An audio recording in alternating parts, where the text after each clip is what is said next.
আসসালামু আলাইকুম, সকলকে নতুন আরও একটি তথ্যমূলক আকর্ষণীয় ভিডিওতে স্বাগতম।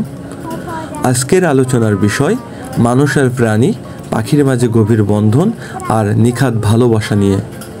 সম্প্রতি সামাজিক যোগাযোগ মাধ্যমে ছড়িয়ে পড়া একটি বিদেশি ভাইরাল ভিডিও আমাদের সেই আবেগকে আবারও নাড়া দিয়েছে।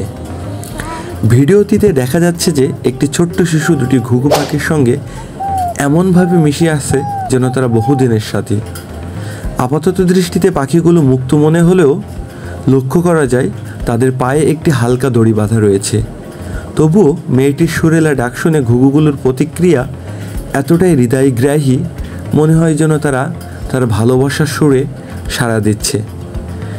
এই শিশুকে আমরা মাঝে মাঝে কুকুর কিংবা অন্য পশুদের সঙ্গেও খেলতে দেখি। তার ব্যবহার, আদর আর আন্তরিকতা থেকে বোঝা যায় প্রকৃতি ও প্রাণীর প্রতি তার নিখাদ মমতা কতটা গভীর। এই অসাধারণ মানবিক ভালোবাসার দৃশ্য শুধু আমাদের চোখে নয়, ছুঁয়েছে হৃদয়ও। নেট দুনিয়ায় এই শিশুর পোষা প্রাণীদের সঙ্গে কাটানো মধুর মুহূর্তগুলো ইতিমধ্যে ব্যাপক জনপ্রিয়তা লাভ করেছে, বিশেষ করে ফেসবুক এবং অন্যান্য সামাজিক যোগাযোগ মাধ্যমে। এজন্য এক জীবন্ত বার্তা, ভালোবাসা শুধু মানুষের জন্য নয়, প্রাণীও তার সমান ভাগীদার।